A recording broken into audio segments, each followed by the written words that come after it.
제가 알려드린 기술만 잘 생각하셔도 기본은 합니다.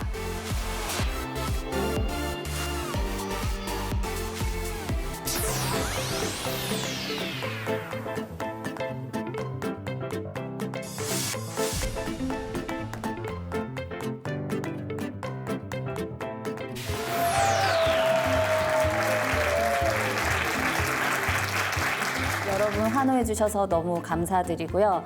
네, 저도 이렇게 많은 남성분들 앞에서 서는 게 처음 있는 일이라 두고두고 인생의 한 장면으로 남을 것 같아요. 여러분 반갑습니다.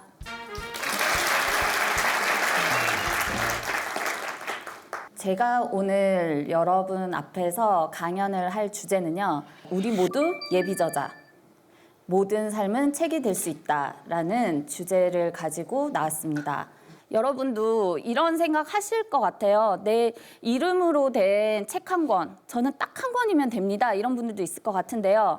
그냥 출간하는 게 목적이라면요. 방법은 많아요. 뭐냐면 자비출판도 있고요. 내 돈으로 책을 만들지만 유통은 그 출판사에서 해주는 거예요. 그 출판사는 돈 받고 책을 내주는 형태죠. 그리고 독립출판도 있어요. 이것도 만드는 건 내 돈으로 하는데 유통도 자기가 하는 거예요. 요즘에 독립출판물 만드는 세미나나 이런 거 되게 많거든요. 그런 거 보면 독립출판 서점 쪽으로 책이 많이 유통되는 형태인데 이 유통을 본인이 알아봐야 돼요. 연락해서 제 책이 나왔는데 좀 몇 권 받아주세요 이런 식으로. 좀 힘들죠? 그렇지만 우리는 사실 서점에 쫙 깔려있고 막 판매가 잘 되고 베스트셀러다 이런 얘기 듣는 그런 책들 내고 싶으시잖아요. 그래서 팔리는 책 만들고 싶으실 텐데 저도 팔리는 책을 만들어야 됐던 에디터였어요. 왜냐하면 상업출판사기 때문에 결국 돈을 벌어야 되거든요. 책이 팔려야 제 월급도 나오죠. 책이 판매가 안 되는 그런 출판사는 사실 재정 상태가 안 좋을 수밖에 없기 때문에 결국 에디터들은 팔릴 것 같은 책을 찾아서 다닙니다. 어떤 분들은 책 내는데 돈 드는 거 아니에요? 라고 묻는 분들이 있으시더라고요. 돈 들지 않아요. 여러분 돈 받습니다. 어떤 출판사에서 내가 책 내줄게 돈 다오 하면 거긴 정말 사기예요. 여러분이 계약금과 인세를 받는 거예요. 인세라는 거는 책 정가의 몇 %라고 정해진 기준이 있거든요. 예를 들어서 책 정가가 15,000원이에요. 그러면 인세가 나 10%다 하면 얼마씩 되는 거예요, 한 권당? 네. 맞아요. 제가 자주 질문을 해야 되겠어요. 목소리를 들으니까 되게 좋네요. 한 권 팔릴 때마다 1,500원씩 저자의 몫이 되는 거예요. 여러분의 몫이 되는 겁니다. 근데 사랑받아야 되잖아요. 책이 팔려야 인세도 그렇게 받으니까. 책이 사랑을 받아야 되는데요. 어떤 책이 그럼 사랑받나요? 라고 저한테 물으신다면 일단 책이 좋은 컨텐츠를 갖고 있어야 돼요. 그러면 여러분이 물을 수 있을 것 같아요. 좋은 컨텐츠는 어떤 컨텐츠인가요? 라고. 이건 제 생각이에요. 제가 생각했을 때는 나만이 갖고 있는 컨텐츠, 독보적인 컨텐츠라고 생각을 합니다. 여기서 약간 실망한 얼굴들이 보이는데 나 독보적인 게 없는데요? 라고 생각할 수 있거든요. 여러분 그 걱정은 하지 마세요. 다르게 생각하시면 돼요. 다르게 표현하시면 돼요. 내가 갖고 있는 무언가를 다르게만 포장하시면 돼요. 예를 들어서 지금 세계 여행 가는 사람 얼마나 많아요. 지금 그만두고 가는 사람들이 너무 많죠. 직업 그만두고. 그런 사람들이 저 책이 나와서 잘 됐는데 내가 또 그만두고 가는 게 잘 될까? 근데 만약에 내가 가는 여행이 어떤 사진에 집중된 만약에 여행지의 스팟만 찍어낸 사진으로만 이루어진 에세이다 이러면 되고 부모님 모시고 가는 여행도 있고요. 그다음에 그림으로 여행기를 표현하는 것도 있고요.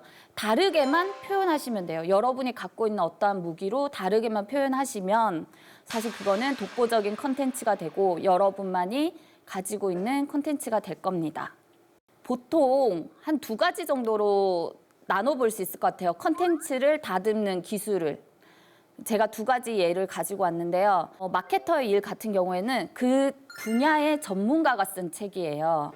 그리고 방구석 미술관 책은 꾸준함이 만들어낸 전문가예요. 이게 무슨 말이냐?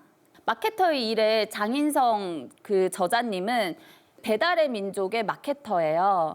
그래서 마케팅 일만 굉장히 긴 시간 하신 거예요. 그러니까 그 분야의 전문가로서 그 분야의 책을 내신 거죠. 그리고 조원재 선생님 같은 경우에는 경영학을 전공했으나 미술이 본능적으로 끌려 독학했다. 전공자가 아니에요. 독학하셨어요. 관련된 일 하시는 분도 아니에요. 그냥 독학하신 거예요. 그래서 그 분야의 전문가라면 내가 갖고 있고 내가 경험한 것들이 굉장히 많잖아요. 그런 분들은 이걸 어떻게 엮으면 좋을지를 고민해 보시면 좋을 것 같아요. 꾸준함이 만들어낸 전문가는요, 어떻게 알릴 것인가를 조금 더 고민을 하세요. 어떻게 시작하면 될까요? 너무 단순한 얘기를 드려서 죄송한데요. 일단 쓰셔야 돼요. 일단 쓰셔야 됩니다. 뭐부터? 글을 쓰라는 게 아니라요. 자료를 모으세요. 제가 14년 동안 출판사에서 일했다고 했잖아요. 그래서 친구들이 각기 분야에 되게 많이 취업을 했었어요. 보험사에 취업한 친구도 있고, 다른 어떤 회사, 일반 회사, 건설사, 이렇게 막 다 있었는데, 제가 그랬어요. 너가 고객들하고 상담했던 거, 거기에서 느꼈던 점, 그리고 그 고객이 굉장히 까탈스러웠던 어떤 지점, 그런 것들을 기록해 놓고 그냥 모아놨나. 그래서 너가 그것에 대해서 어떻게 돌파구를 찾았는지에 대한 것도 써. 그러면요, 5년, 7년만 지나면 그냥 영업의 기술 같은 책이 나옵니다. 나오겠죠. 막상 쓰려고 시작하면 되게 어려워요. 그런데 자료부터 모아놓는 거 누구나 할 수 있잖아요. 그래서 여러분들 자료를 좀 모아놓으시면 좋을 것 같아요. 노트여도 상관없고요. 컴퓨터에도 상관없고, 또 요즘에는 SNS 많이 하니까 그런 SNS에 블로그가 됐든 인스타그램이 됐든 그런데 그냥 하나씩 차곡차곡 써놓으세요. 그냥 자료를 모아놓는 수준으로. 내 글이 지금 공개하기 너무 창피한데? 라고 생각하지 말고 이거는 그냥 나의 글감 자료실 정도라고 생각하고 SNS를 활용해서 모아놓으시면 돼요. 그래, 다 좋은데 책으로는 그럼 어떻게 하면 되나요? 라고 물으신다면 일단 산을 생각하셔야 돼요. 겨울산을 그려야겠어 라고 한다면 여러분이 초록초록 나무를 그리지 않잖아요. 내가 저 설산을 그리기 위해서 나무를 채워나가겠죠. 앙상한 나무들을. 가을산을 하겠어. 단풍이 든 나무들을 저 산으로 채워 넣을 거잖아요. 그런 것처럼 내가 만들 책을 어떤 주제로 할 건지, 나는 어떤 산을 그릴 건지 그걸 생각을 하시고, 그리고 나무를 그리시는 거예요. 그래서 제가 이렇게 얘기하니까 나무 하나에 집착하신 분들이 있어요. 이게 예쁘게 그려야 되는데, 근데 절대 그렇게 하지 마시고요. 엉성하게라도 이런 나무, 저런 나무, 저런 나무, 저런 나무 이렇게 적어 놓고, 그리고 나중에 하나씩 예쁘게 갖고 나가세요. 이 정도면 산 형성이 좀 되겠다. 되면 그때부터 하나씩 예쁘게 다듬어 가시면 됩니다. 이게 그냥 일반적인 책의 구조라고 생각하시면 돼요. 장제목이 있고, 그 다음에 들어가면 중제목이 있고, 그 다음에 소제목이 있고요. 에세이 같은 경우에는 소제목으로만 이루어진 게 있고, 그죠? 이게 좀 달라요. 책마다 되게 다른데 여러분이 쓰려고 하는 책이 이런 구조를 갖고 있다라고 생각을 하고 그냥 그 단락단락을 구성해 보시면 좋을 것 같습니다. 글솜씨가 없다. 난 근데 내가 생각했는데 그렇게 글을 잘 쓴 것 같지 않은데 뭘 글로 인정받은 적이 없어. 그런 분들도 분명히 있어요. 글을 정말 잘 쓰시는 분들은 진짜 작가로 문학 쪽 산문집이나 그런 에세이나 더 깊은 쪽으로 가셔도 되는 거예요. 본인이 잘 쓰면. 그런데 이렇게 연기력이 막 대단한 이런 영화도 있어요. 배우들의 연기가 대단한. 하지만 우리는 또 영화가 어떤 게 또 있어요? 다큐멘터리 영화 같은 것도 있잖아요. 거기에 누가 연기를 하나요? 다큐멘터리에? 그러지 않죠. 그래서 이런 영화도 있어요. 드라마도 마찬가지예요. 연기가 너무 잘하는 이런 드라마도 있는 반면에 사실 TV에는 이런 드라마만 나오는 거 아니죠. TV에는 예능도 나와요. 그냥 있는 거. 그러니까 여러분이 쓰려고 하는 주제나 그런 관련된 분야에 따라서 달라요. 말씀드렸다시피 책을 내가 글솜씨가 있어. 그러면 진짜 문학 쪽으로 넘어가셔도 돼요. 근데 우리 모두가 그리고 서점에 그런 책만 있는 건 아니죠. 그냥 전문가의 책도 있고요. 에세이도 있고요. 웹툰, 그냥 툰을 만들어 놓은 책도 있고 운동책도 있잖아요. 피트니스 책도 있고 그런 책에 피트니스 책에 문학적으로 아주 깊이 있는 문장이 있다. 물론 그럼 너무 좋겠지만 그렇지 않아도 되는 거예요. 그냥 여러분은 여러분 분야에 맞는 글을 쓰시면 되는 거예요. 그래서 제가 10가지 글쓰기 기술을 알려드릴 건데요. 제가 알려드린 기술만 잘 생각하셔도 기본은 합니다. 못 쓴 글은 되지 않아요. 이 기술만 배우면. 첫 번째, 단락 안에서요. 기승전결이 있어야 돼요. 그게 무슨 말이냐.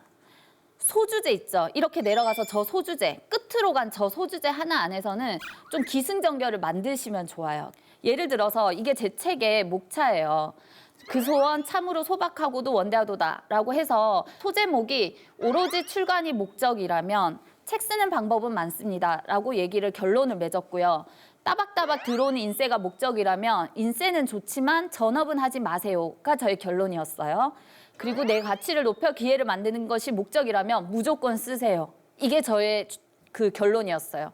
이 작은 주제가 다 결론이 있었어요. 그럼 읽고 나면 아, 내가 저자가 무슨 말을 하는지 이해가 되는 거죠. 두 번째 기술, 문장을 짧게 쓰세요.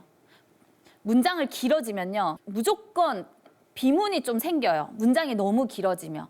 그래서 짧게 쓰는 버릇을 들이면 좋은데요. 제가 예시를 들어온 책이 이 프롤로그를 보시면 적어도 나는 지금의 내가 꽤 마음에 든다. 매일 밤 침대에 누우며 허무하지 않다.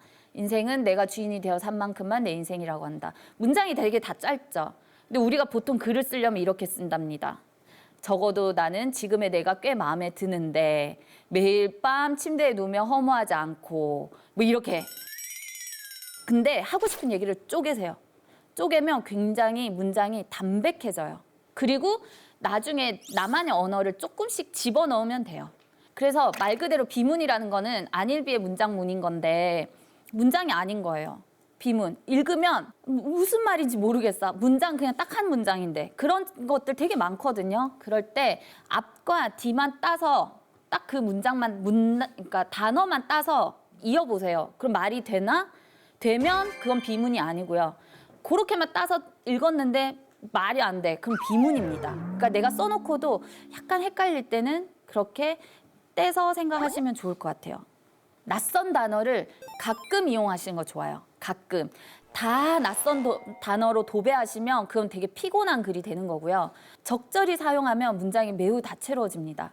남궁인 작가님이 쓰신 책 중에 문장이 이런 게 있어요. 나는 모든 의학으로 밝혀낼 수 있는 죽음으로부터 사위어가는 생명을 끝까지 살려야 할 의무가 있다 라고 했는데 사위어가다라는 단어가 좀 낯설게 느껴지지 않으세요? 하지만 무슨 말인지 모르겠다 이건 아니잖아요. 사전을 뒤져야 될 정도는 아니잖아요. 느낌으로는 오잖아요. 그렇기 때문에 이 낯선 단어가 주는 그 느낌을 잘 생각해서 써먹으시면 좋을 것 같습니다. 버릇이 드러나면 안 돼요. 문장에. 왜냐면 했던 말 또 하고 또 하고 하는 사람도 있어요. 단어를 또 쓰고 하는 거 있어요. 근데 나는 몰라요. 버릇이니까. 그런데 이 버릇을 어떻게 알아차리냐면요. 내가 소리내서 한번 읽어보면 돼요. 왜냐? 우리도 이렇게 한번 들은 거는 잘 기억하거든요. 왜 엄마도 막 아빠랑 뭐 있었을 때 뭐 20년 전, 30년 전에 내가 그랬니 이런 얘기하면 엄마 나 그거 들은 적 있거든 이런 얘기가 막 절로 나오잖아요. 그렇기 때문에 내가 한번 쓴 글을 한번 쭉 읽었을 때 내가 이거 아까 얘기했던 것 같은데 내가 아까 들은 느낌 드는 그런 글들은 분명히 그 단어를 쓴 기억이 있으니까 좀 그런 버릇을 없애나가는 식으로 노력을 하시면 좋을 것 같습니다. 그리고요, 중복을 좀 피하세요. 어떤 중복? 서술어의 중복을 좀 피하시면 좋아요. 우리가 말끝을 뭐뭐인 것 같습니다. 뭐뭐인 것 같습니다. 뭐뭐인 것 같습니다라고 문장에 한 3문장을 쓰는데 다 끝이 저렇게 끝난다. 그럼 굉장히 안 좋은 문장이에요. 그렇기 때문에 여러분이 한 번은 저렇게 썼으면 한 번은 다르게 표현하는 방법을 의도적으로 교차해서 쓰는 식으로 하면 그 문장이 읽은 글 또 읽고 또 읽고 또 읽고 하는 느낌이 들지 않아요. 조금만 다르게 서술어를 의도적으로 바꿔서 쓰는 버릇을 들이면 좋고요. 한 문장 안에도 그 단어가 내가 앞에 쓴 단어가 그 문장 안에 있다면 그 문장 안에 또 똑같은 단어를 또 넣지 않아도 될 수 있는 문장으로 만들면 좋아요. 그리고 7번째 기술은요. 구체적으로 쓰세요. 구체적으로. 모호한 표현을 피하시면 돼요. 근데 우리나라 그 언어는 사실 부사라 그러나 이 정말 너무 진짜 이런 말 진짜 많이 쓰죠. 저는 진짜 많이 쓰는데요. 그렇기 때문에 좀 바꾸세요. 얼마나 그런지. 이거는 제가 브런치에 쓰고 있는 글인데 제가 함께 일하고 있는 동료에 대해서 한번 써본 글이에요. 이거 제가 간단하게만 읽어봐 드릴게요. 고는 첫날부터 아디다스 추리닝을 입고 출퇴근했다. 두 손을 상의 주머니에 찔러놓고 사무실이 춥다며 아기 동자가 어깨에 내려앉은 사람처럼 웅얼웅얼하며 걸어다녔다. 고작 11월인데 슬리퍼는 까딱하면 가죽이라고 착각할 정도로 인조 스멜이 나지 않는 것이었다. 포장 비닐을 뜯고 납작하게 눌린 슬리퍼에 발을 구겨 넣으며 고는 말했다. 여러분들 상상되세요? 고가 어떤 식으로 하고 다니는지 상상이 되시죠? 이렇게 주머니에 손 넣고 계속 그러고 돌아다니고 슬리퍼가 어떤 슬리퍼인지 생각이 나시죠? 그냥 슬리퍼에 발을 넣는 게 아니고요. 포장 비닐을 뜯고 납작하게 구겨진 거에 발을 우겨 넣는 거예요. 그런 거. 그러니까 그냥 그 상황이 있다면 그냥 그렇게만 알려주고 끝내는 게 아니라 좀 더 디테일하게, 좀 더 구체적으로 표현하는 걸 하면 글이 좀 재밌어져요. 그리고 한 문장에 한 이야기만 하세요. 이거는 문장을 짧게 쓰라는 거랑 일맥상통한 얘기인데요. 이게 한 문장입니다. 제가 읽어볼게요. 저 역시 정말 미치게 운동을 하기 싫을 때도 있고 다이어트에 지치는 마음이 든 적도 있지만 전략적으로 몸을 쉬거나 내 나이에 맞게 관절을 아끼기 위해서 운동을 건너뛰는 것이 아니면 게으름 때문에 운동을 길게 그만두진 않습니다. 이게 한 문장입니다. 어떤 얘기를 하고 싶어요? 이 저자는. 나도 운동하기 싫고 다이어트에 지칠 때가 있어. 전략적으로 운동을 쉰 적은 있지. 근데 내가 게으름 때문에 그만둔 적은 없어. 이 얘기를 하고 싶은 거예요. 그러면 이 얘기를 하고 싶으면 따로 하시면 돼요. 괜히 이걸 한 문장으로 넣어서 막 우겨 넣으면 문장이 굉장히 이상해져요. 쉽게 쓰는 것도 중요합니다. 단박에 이해할 수 있도록 하는 글이 참 좋은 글이라고 전 생각하고요. 오해를 불러일으키는 글은 좀 저는 나쁘다고 생각해요. 그리고 쉬운 글이 결코 가벼운 글이 아니에요. 읽을 때 독자들의 편의성을 생각을 해줘야 돼요. 읽어나가는 즐거움을 줘야 되는 거예요. 그래서 쉽게 쓰는 것도 좋아요. 일부러 문장을 꼬아서 쓰시지 마세요. 그래서 담백하게 쓰는 연습을 하시면 좋을 것 같고요. 그리고 단어 뜻을 확실히 이해해서 쓰세요. 우리는 한자로 된 단어들이 많잖아요. 그래서 함축된 무언가가 많거든요. 저희 국어 시간에 왜 배웠잖아요. 역전압, 틀렸다 막 하고. 그래서 유산 이런 것도 뭐 할아버지가 남겨주신 유산이 5억이다. 뭐 그러면 남겨주신이란 단어를 쓰면 안 되는 거예요. 할아버지의 유산은 5억이다. 이렇게 돼야 되는 거예요. 왜냐하면 유 자체에 그게 포함돼 있으니까. 그렇기 때문에 여러분도 그런 한자어가 담고 있는 그 단어 뜻까지 좀 생각을 해서 쓰시면 굉장히 또 기본에서 더 좋은 글로 갑니다. 그리고 중복, 반복 이렇게 유사한 단어들끼리 있죠. 특성, 특징 이런 단어들. 그러니까 이럴 때는 특징을 써야 되는 건지 이럴 때는 특성을 써야 되는 건지 이런 것도 잘 고민을 해서 하시면 좋을 것 같습니다. 제가 제 책에 에필로그에 이런 글을 썼어요. 무엇보다 이 책의 도움으로 책을 쓰게 되었고 그 책이 세상 밖으로 나오게 되었다면 제게 꼭 알려주세요. 여러분 책은 무조건 제가 한 권씩 사겠습니다. 그래서 저한테 얼마나 많은 분들이 연락을 하는지 몰라요. 제가 다 사고 있습니다. 제 두 권씩은 못 사고요. 한 권씩은 꼭 살 테니까 여기 앉아 계신 여러분들도 오늘 이 강의 때문에라도 책을 쓰게 되었다면 저한테 꼭 연락 주세요. 그래서 제가 책을 꼭 사겠습니다. 그래서 오늘 강의 들어주셔서 너무 감사드리고요. 네, 제 강의는 오늘 여기서 끝내겠습니다. 감사합니다.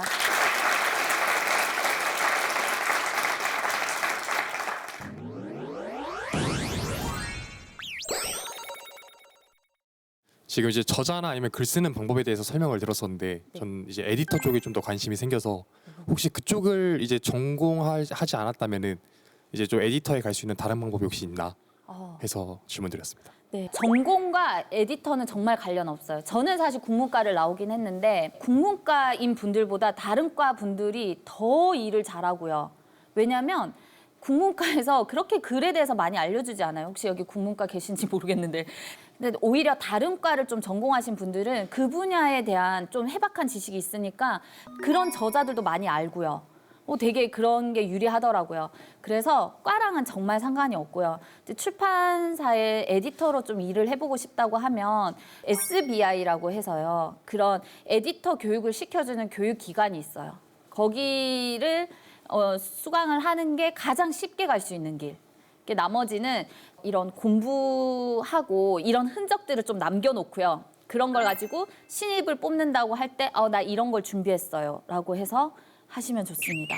어떻게 보면 책은 이제 좀 준비 기간도 있고 이제 뭐 책 글을 잘 쓰는 법에 대해서 고민도 많이 하게 되고 하다 보니까 선뜻 나서기에는 조금 어려운 감이 있는데 그럼에도 불구하고 책이라는 매체가 좀 더 가볍다고 볼 수 있는 영상 매체보다 가지는 매력이 무엇이 있는지 좀 궁금합니다. 두고두고 남는 게 있을 것 같고요. 그리고 그 유튜브나 이런 영상 매체나 팟캐스트 같은 경우도 기술적인 편집을 해주는 누군가는 있겠지만 책이라는 거는 진짜 전문가인 편집자들이 다 존재하거든요. 이 책을 정말 훌륭하게 만들어주고 그래서 자기가 쓴 글이 조금은 엉성한 상태라도 내부에 있는 에디터들이 굉장히 잘 다듬어가지고요. 진짜 조금 더 고퀄로 만들어서 세상 밖으로 내놓을 수 있도록 도와줍니다. 그래서 저는 그 책이 갖고 있는 그런 나름의 전문성이랄까요? 그 가지고 있는 그 가치가 분명히 있다고 저는 생각을 해요. 책을 만드시는 분이시니까 그만큼 책도 많이 읽으셨을 거라고 생각하는데 작가님의 독서 방법이나 방식이 궁금합니다. 저는 좀 릴레이식으로 많이 읽는 편인데요. 어떤 책을 읽다가 이 저자가 책에 대한 인용을 했다던가 자기가 좋아하는 어떤 작가가 이렇게 말했다는 둥 뭐 이렇게 하면은 저는 그 작가를 메모해놨다가 그 사람의 책을 또 찾아보는 식으로 많이 읽습니다. 그래서 그렇게 읽으면 내가 좋아하는 책의 작가가 또 좋아하는 작가가 있고 또 그 사람이 또 좋아하는 작가가 있다 하면 굉장히 내가 좋아하는 취향을 잘 맞춰서 독서를 할 수 있는 그 길이 열린다고 생각해요. 어른들이 이제 책을 많이 읽으라고 하시는데 그 책이 저에게 좋은 책인지 아니면 사회적으로 인정을 받은 책인지 어떤 책을 읽어야 좋은 건지가 궁금합니다. 자기한테 맞는 책이 가장 좋을 것 같은데요. 제가 에디터로 일할 때 어떤 분을 만났는데 근데 그분의 가방이 너무 무거운 거예요. 너무 무거워요. 그래서 제가 뭐가 그렇게 들었어요 했더니 노트북도 나오고 뭐도 나오고 뭐도 나오고 막 다 나와요. 근데 책 한 권이 딱 나오는 거예요. 책이 완전히 낡았어요. 그래서 이 책을 왜 들고 다니냐고 물어봤어요. 그랬더니 자기 힘들 때마다 꺼내본대요. 그래서 왜요? 그랬어요. 그랬더니 본인이 군대에서 읽었대요, 그 책을. 군대에서 읽었는데 자기가 너무 좋았다는 거예요. 그래서 제대해서 새 책을 사가지고요. 그 책을 몇 년 동안 매일 가지고 다닌대요. 그래서 너무 놀래가지고요. 와, 나도 저분이 읽는 책처럼 저런 한 권을 만드는 에디터가 되면 참 좋겠다. 근데 그거는 그 사람한테만 그런 거거든요. 그 책이 모든 사람이 몇 년 동안 들고 다닐 정도로 훌륭한 책은 저는 아니었어요. 제 기억에는. 그러니까 모든 책은 누구한테 맞는 게 누구한테 너도 맞을 거야라고 권하기보다는 내가 맞는 책을 찾아 나가시면 좋을 것 같고 그 인생책은 분명히 있을 거라고 생각해요. 근데 인생책을 찾으려면 정말 책을 읽긴 하셔야 되겠죠. 좀 찾아 나가는 과정은 필요할 거라고 생각합니다. 오늘 제가 여러분들에게 책 쓰는 방법 그리고 책을 어떤 식으로 접근하면 좋은지 그런 얘기들 나눴잖아요. 그래서 여러분도 여러분 인생에 인생책을 좀 찾으시고 또 나중에는 정말 저자가 돼서 저한테 책 사달라고 다 연락을 하게 되면 좋을 것 같습니다. 오늘 강의 들어주셔서 너무 감사드리고요. 남은 군 생활 멋지게 잘 하시길 저도 응원하겠습니다. 감사합니다.